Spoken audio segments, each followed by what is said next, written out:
আমার মা দূরে রেখা তুমি আমি যখন বিদেশে ছিলাম পড়ালেখা করার জন্য দূরে গেছি, ওই বাড়িতে এত ভালো ভালো খানা তৈরি হয়েছে মা মুখে দেয় না। বাবা এসে প্রশ্ন করে, বিবি রে কেন খাও না? মা কোনো জবাব দেয় না। ঠোঁট দুইটা মায়ের থর থর করে কাঁপতে থাকে। আমার বাবা জিজ্ঞাসা করে, বিবি রে কেন খাও না? মা চোখের পানি ছেড়ে কান্না করে আর ডাক দিয়া কয়, আমার স্বামী গো আমি কেমনে খাবো? আমার বুকের মানিক দূরে কি খেয়ে আছে না খেয়ে আছে আমি জানি না, আমি কেমনে খাবো? এমন দরদি মা যার নাই সে বুঝে মা বাবার কত দাম, মায়ের কত দাম। ও যুবক আল্লাহর বান্দা, এই জন্য পাও দুইটা দাও পায়ে হাত দিয়ে বলে যায়, আর আমার নবী যেহেতু বারবার নিষেধ করছে, আর মা বাবার সাথে অসৎ ব্যবহার করবা না। মা বাবা যার বেঁচে আছে সব সময় শুধু দোয়া নিবা মা বাবার থেকে, আর যার মা নাই বাবা নাই শুধু আল্লাহর কাছে দোয়া করবা, রব্বির হামহুমা কামা রব্বায়ানি সগীরা, রব্বির হামহুমা কামা রব্বায়ানি সগীরা। তাহলে আমরা পাইলাম দ্বিতীয় নাম্বার গুণ আমল লাগবে, নামাজ রোজা হজ যাকাত সব ঠিক আছে, এর পাশাপাশি মা বাবার খেদমতের প্রয়োজন আছে না নাই? দুইটা পাইলাম, ঈমান এবং আমল। তৃতীয় নাম্বারের শর্ত ওয়াতাওয়াসাউ বিল হক, হক কথার উপদেশ দেওয়া, হকের উপদেশ দেওয়া, নিজেও হকের উপরে থাকা, মিথ্যার আশ্রয় না নেওয়া। as-sidqu yunji wal kidhbu yuhlik, সত্য মানুষকে মুক্তি দেয়, মিথ্যা মানুষকে ধ্বংস করে। সত্য সব সময় তিতা হয়, এজন্য জালেম, এজন্য দুষ্ট প্রকৃতির মানুষ গুনাহগার মুনাফিকদেরকে কাছে সত্য বললে, কোরআনের কথা বললে মজা লাগে না, ঠিক কিনা? গায়ে আগুন ধরে যায়। আল্লাহর নাম শুনলে গায়ে আগুন ধরে কার? শয়তানের। জোরে বলেন কার? তাইলে মানুষের গায়ে যদি আগুন ধরে সে মানুষ নাকি শয়তান? হে মুসলমান ইমানদার, হক কথা বড় তিতা। ইমাম ইমামতি করে হক কথা কয় না, চাকরি থাকবে না। বক্তা বক্তাগিরি করে হক কথা কয় না, বক্তাগিরি ছুটে যাবে। এমন বক্তা এমন ইমাম আছে না নাই? আগে আমগো দোষ দিয়ে নিছি, নাইলে কইবেন হুজুর আপনাদের তো দোষের অভাব নাই। এবার আপনাদেরকে যদি ধরি, আমরা তো তাইলে কিছু মানুষ হক কথা বলার চেষ্টা করি, আপনারা তো চেষ্টাটাও করেন না। কারণ কোরআন তো হুজুর উপরে নাজিল হয়েছে, ঠিক না? জান্নাত হুজুরদের জন্যই, জান্নাত মাদ্রাসা ওয়ালাদের জন্য, আপনাদের জন্য না। ভাব এমন যে হুজুর ইসলাম লয়ে ঠেকছেন, আপনারা আমগো কি? ময়দানে রক্ত দিবেন আপনারা, জেলখানায় জেল কাটবেন আপনারা, আমগো কি? এমন একটা ভাবনা। আফসোস, কিয়ামতের ময়দানে ধরা খেতে হবে। হক কথা যারা বলবেন না, আমর বিল মারুফ নাহি আনিল মুনকার, সৎ কাজের আদেশ অসৎ কাজ থেকে নিষেধ করা, অন্যায়ের প্রতিবাদ করা, রাস্তায় আল্লাহর জন্য জীবন দেওয়া, এই মানসিকতা যতদিন না আসবে, ওই যায় নামাজে বসে যত তুমি স্লোগান দাও ইসলাম কায়েম হবে, মুনাফিকি ছাড়া আর কিচ্ছু হয় না। অনেকে কয় এই জায়নামাজে বসে দোয়া করলে ইসলাম কায়েম হয়ে যাবে। জায়নামাজে বসে যদি ইসলাম কায়েম হয়ে যায় তো দোয়া করলেই আমার নবী ওই উহুদের ময়দানে গিয়ে রক্ত ঝরানোর প্রয়োজন হইতো না। আমার নবীজি মসজিদে নববীর মিম্বার ছেড়ে আমার নবীর খন্দকে যাওয়ার প্রয়োজন ছিল না, উহুদে যাওয়ার প্রয়োজন ছিল না। কেন গেছেন? কারণ ময়দানের কাজ ময়দানে করতে হয়, জায়নামাজের কাজ জায়নামাজই করতে হয়। এগুলো হলো চোর, ইমান চোর, যারা খালি স্লোগান দিবে যে যায় নামাজে বইয়ে হয়ে যাবে সব, মুসায় মুসায় দিনের দাওয়াত দিব ভাই, আর দিনের পথে আসেন আসেন আসেন আসেন, এটা ঠিক আছে আলহামদুলিল্লাহ। এরপরে ময়দানে নাস্তিকরা বেঈমানরা কথা বলবে, রাষ্ট্রীয় পর্যায়ে নাস্তিকবাদী ঢুকে যাবে। তোমার কোনো তৎপরতা নাই, তোমার কোনো চিন্তা নাই, মনে রাখবা কিয়ামতের দিন ধরা খেতে হবে। আমরা ওলামায়ে কেরামরা চেষ্টা করি, আপনারা এতটুকু তো করবেন, জেলে গেলে তো আগে আমগুই যেতে হবে, ঠিক না? হত্যা যদি গুলি আগে লাগে আমগুই লাগবে, টেনশন করি না, কিন্তু পিছন থেকে দৌড় দিয়ে না আপনারা। জিহাদ চাই পুলিশের ফিডা দেখলে আর নাই দৌড়, এটা জিহাদ? সন্ত্রাস আর জিহাদ কখনো এক নয়। ডাকাতের ছুরি আর ডাক্তারের ছুরি এক না। ডাক্তার যখন পেট কাটে মানুষকে সুস্থ করার জন্য কাটে, আর ডাকাত যখন কাটে মানুষকে মেরে ফেলার জন্য, ঠিক কিনা জোরে বলেন? এজন্য সন্ত্রাস আর ইসলাম কখনো এক নয়। ইসলাম জিহাদ কখনো সন্ত্রাস নয়। জিহাদ হয় কার বিরুদ্ধে? বলে কাফের, বেঈমান, মুনাফিকদের বিরুদ্ধে, ঠিক না? জিহাদ হলো ওই কুফরি তাগুতের বিরুদ্ধে, যারা ইসলাম, যারা কোরআনের বিরুদ্ধে, আল্লাহ তাওহীদ নিয়ে কটূক্তি করবে, আল্লাহ রাসূলকে নিয়ে কটূক্তি করবে, এদের বিরুদ্ধে জিহাদ। আল্লাহ আমাদের সহিহ বুঝদান করেন। চতুর্থ নাম্বার গুণ ওয়াতাওয়াসাউ বিস-সাবর, ধৈর্য। কি জোরে বলেন? ধৈর্য আমাদের মধ্যে আছে নাই? ধৈর্য হলো এমন একটা গুণ যার চারপাশে ফলটা, চারপাশে কাটা, কিন্তু ভিতরটা অনেক মিষ্টি। আল্লাহর নবীজি বলেন, যার ধৈর্য যত বেশি সে তত জান্নাতের কাছাকাছি। সুবহানাল্লাহি ওয়া বিহামদিহি।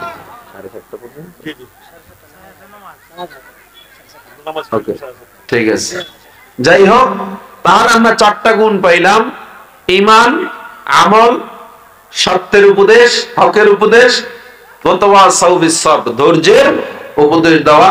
ইমাম মালিক রাহমাতুল্লাহ আলাইহি বলেন, ধৈর্যের উপদেশ কে দিবে? যে ধৈর্য আগে ধরবে।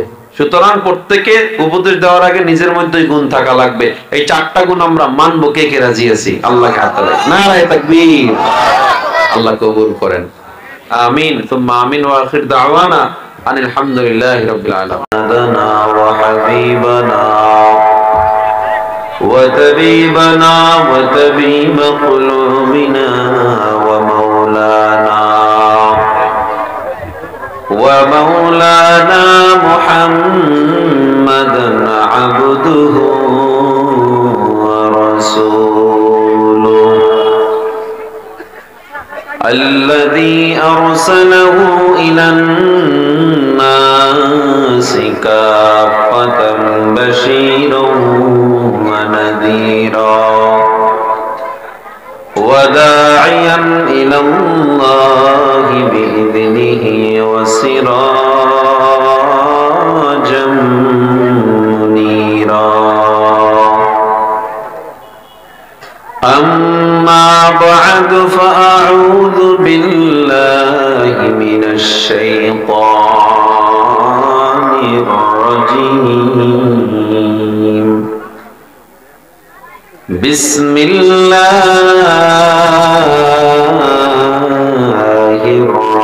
الرحمن الرحيم.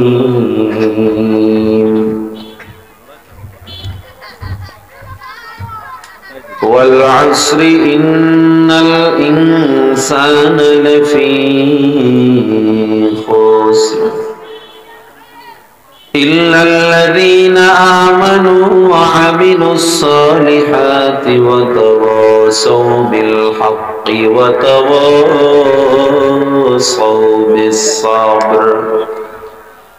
وقال النبي صلى الله عليه وسلم: من أحب لله وأبغض لله وأعطى لله ومنع لله فقد استكمل الإيمان. اللهم صل على محمد وعلى آل محمد كما صليت على إبراهيم وعلى آل إبراهيم ইন্নাকা হামিদুম মাজিদ। আল্লাহুম্মা বারিক আলা মুহাম্মাদিন ওয়া আলা আলি মুহাম্মাদ কামা বারাকতা আলা ইব্রাহিম ওয়া আলা আলি ইব্রাহিম ইন্নাকা হামিদুম मजीद।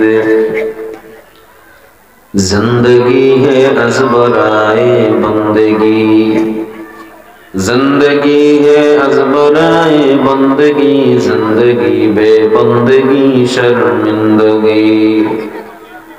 आयशो अशरत के लिए दुनिया नहीं, आयशो अशरत के लिए दुनिया नहीं, याद रख तू बंदा है मेहमान ही। ला इलाहा इल्लल्लाह, ला इलाहा इल्लल्लाह, ला इलाहा इल्लल्लाह।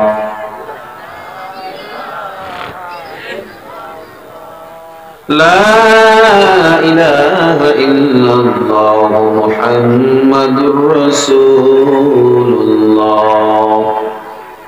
নাতিরাবাদ এলাকাবাসীর উদ্যোগে আয়োজিত পঞ্চম বার্ষিক ইসলামী মহাসম্মেলন উপস্থিত মাহফিলের সম্মানিত সভাপতি আলহাজ আব্দুল মান্নান টেনু মিয়া, উপস্থিত মাহফিলের অন্যান্য অতিথিবৃন্দ, আয়োজক কমিটির অত্র এলাকার সর্বস্তরের দিন প্রিয় ইসলাম প্রিয় আল্লাহ পাকের বান্দাগণ, আল্লাহ পাকের দরবারে অসংখ্য অগণিত শুকর আদায় করছি, যিনি আমাদেরকে অত্যন্ত দয়া ও মায়া করে মহাব্বত করে মাগরিবের নামাজ আদায়ের পরে দিনের কিছু কথা শোনার সুযোগ করে দিলেন। আল্লাহর দরবারে সবাই একবার শুকর আদায় জোরে পড়ি আলহামদুলিল্লাহ। শুকর আদায়ের যে আওয়াজ, এতে মনে হয় আপনার আজকের মাহফিল পেয়ে খুশি না? জোরে পড়ি আলহামদুলিল্লাহ। লাইন শাকারতুম লাযীদান্নাকুম, আল্লাহ বলেন যদি শুকর আদায় করো আমি আল্লাহ নিয়ামত বাড়ায়া দেব। সবাই কন্যা সুবহানাল্লাহ। যারা যারা সুবহানাল্লাহ বলছেন তাদেরকে আল্লাহ কত বড় পুরস্কার দিয়েছেন। মান ক্বালা সুবহানাল্লাহ কুতিবাত লাহু 20 হাসানাত। কেউ যখন একবার সুবহানাল্লাহ বলবে আল্লাহ তার আমলনামায় 20টা নেকি লিখে দেন, 20টা গুনাহ ঝরায়া দেন। অন্য হাদিসে পাওয়া যায় বানালাহু শাজারান ফিল জান্নাহ, আল্লাহ তার জন্য জান্নাতে একটা গাছ তৈরি করে দেন। কেমন গাছ? একটা ফলের গাছ। কেমন ফলের গাছ? বলে আরবের দ্রুতগামী তেজি ঘোড়া ফলের গাছের ছায়ার এক মাথা থেকে যদি দৌড় শুরু করে অন্য মাথায় যেতে যেতে 500 বছর সময় লেগে যায়। আমল সে বনতি है ये जन्नत भी जहन्नम, अमल से बनती है ये जन्नत भी जहन्नम, ये खाक फितरत में न नारी है न नूरी, ये खाक फितरत में न नारी है न नूरी। शुक्र नेमत नेमत अफजू कुनाद कुफ्र नेमत अज़कफत बीरू कुनाद। الحمد لمن قدر خيرا وخبالا، الحمد لمن قدر خيرا وخبالا، والشكر لمن صور حسنا وجمالا، والشكر لمن صور حسنا وجمالا। এমন এক ময়দানে বসছি নাযালাত আলাইহিমুস সাকিনা, হাদিসে কুদসিতে পয়গম্বর জানা দেয় আল্লাহ তাআলা এই ময়দানে সরাসরি তার পক্ষ থেকে রহমত নাযিল করতে থাকেন। সুবহানাল্লাহ।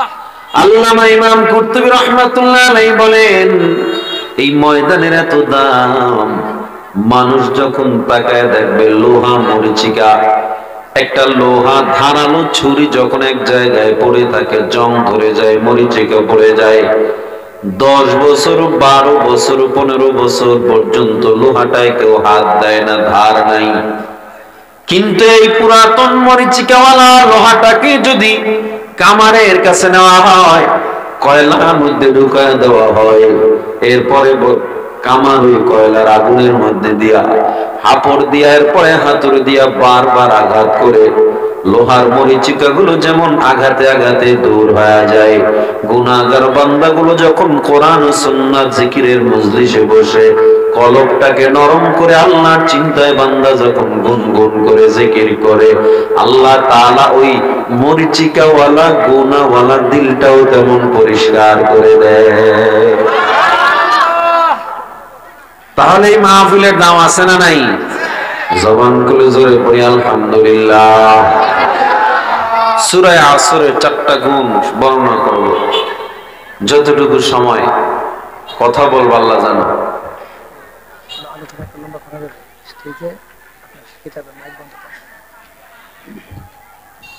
সূরা আসরের উপর আলোচনা করব, 4টা গুণ আল্লাহ তাআলা মুমিনের সফলতার জন্য বর্ণনা করেছে। এই 4 গুণের উপরে যদি আমরা আমল করতে পারি, আমার কথা না, ইমাম শাফি রাহমাতুল্লাহ আলাইহি বলেন, কেউ যদি পুরো কোরআনও পড়তে না পারে, সুযোগ নাই, সুযোগ হয় নাই, পুরো কোরআনের উপরে আমল করার মতো শক্তি হয় না, তুমি শুধু সূরা আসরের উপরে আমল করো, জান্নাতে চলে যাইবা। সাহাবায়ে কেরামরা যখন একে অপরের মুখোমুখি হতেন, সূরাতুল আসর তেলাওয়াত করে শুনাইতে থাকতেন। আল্লাহ নবী একদিন ডাক দিয়া কয়, সাহাবা, আমি তোমাদেরকে এমন একটা আমলের কথা বলবো, যে আমলটা করলে কিয়ামতের দিন সবচেয়ে তোমার চেহারা নূরানি হবে, উজ্জ্বল হবে। সাহাবায়ে কেরাম বলেন, পয়গম্বর বলেন কি এমন আমল? আমার নবী ডেকে বলে, মান ক্বারা সূরাতুন নাফলি ফিল সূরাতুল আসর ফিল নাফল, যারা সূরা আসরটা নফলে বেশি বেশি তেলাওয়াত করবে, আল্লাহ তাআলা কিয়ামতের ময়দানে তার চেহারাটা কেমন করে উঠাবেন? বলে উজুহুশ শামস, তার চেহারাটা সূর্যের মতো নূরানি হয়ে চমকাইতে থাকবে। তাহলে সূরা আসরে কি বলছেন? আল্লাহ তাআলা বলেন ওয়াল আসর, সময়ের শপথ, কালের শপথ, আসরের শপথ। ওয়াউলিল কসমি, আল্লাহ কসম দিয়ে বললেন সব, ইন্নাল ইনসানা লাফি খুসর, জবাবে কসম, আল্লাহ একসাথে বলে দিলেন সব মানুষগুলো ধ্বংস, সব মানুষগুলো ক্ষতিগ্রস্ত। আল্লামা কাদি সানাউল্লাহ পানিপতি রহমাতুল্লাহ আলাইহি তাফসীরে মাযহারিতে জানায়া দেয়, আল্লাহ যাদেরকে বলছেন ধ্বংস, এরা এক কথায় জাহান্নাম। কি জোরে বলেন? যদিও আল্লাহ তাআলা বলেন ইন্নাল ইনসানা লাফিন নার, আল্লাহ তো বলেন না সবাই জাহান্নামী, কিন্তু আল্লাহ বলেছে লাফি খুস, সবাই ধ্বংস। কিন্তু আমার আল্লাহ যাদেরকে ধ্বংস বলে সেই বান্দা জান্নাত পেতে পারে না। এক কথায় সব মানুষগুলো আল্লাহ জাহান্নামী বলে দিবেন, ইল্লা হুরুফুল ইস্তিসনা। আল্লাহ কয় না, কিছু মানুষ জান্নাতে যাবে, কিছু মানুষ জান্নাতে যাবে। কারা? বলে 4 গুণওয়ালা মানুষ জান্নাতে যাবে। হাত উঠে বলেন কয় গুণওয়ালা মানুষ জান্নাতে যাবে? আরো জোরে জবাব দেন। 4টা আঙ্গুল আলাদা করেন, কয় গুণওয়ালা মানুষ? এই 4টা গুণ আজকে আমরা আমলের নিয়ত করতে পারবো তো ইনশাআল্লাহ। তবে চলেন দেখি 4 গুণের মধ্যে কয়টা গুণ আমাদের মধ্যে আছে নাকি নাই, পরীক্ষা করে দেখি। আল্লাহ তাআলা বলেন 4 গুণওয়ালা মানুষ জান্নাতে যাবে, বাকি সবাই না ধ্বংস, ক্ষতিগ্রস্ত, জাহান্নামী। এর মধ্যে 1 নাম্বার, ইল্লাল্লাযীনা আমানু ওয়া আমিলুস সালিহাত।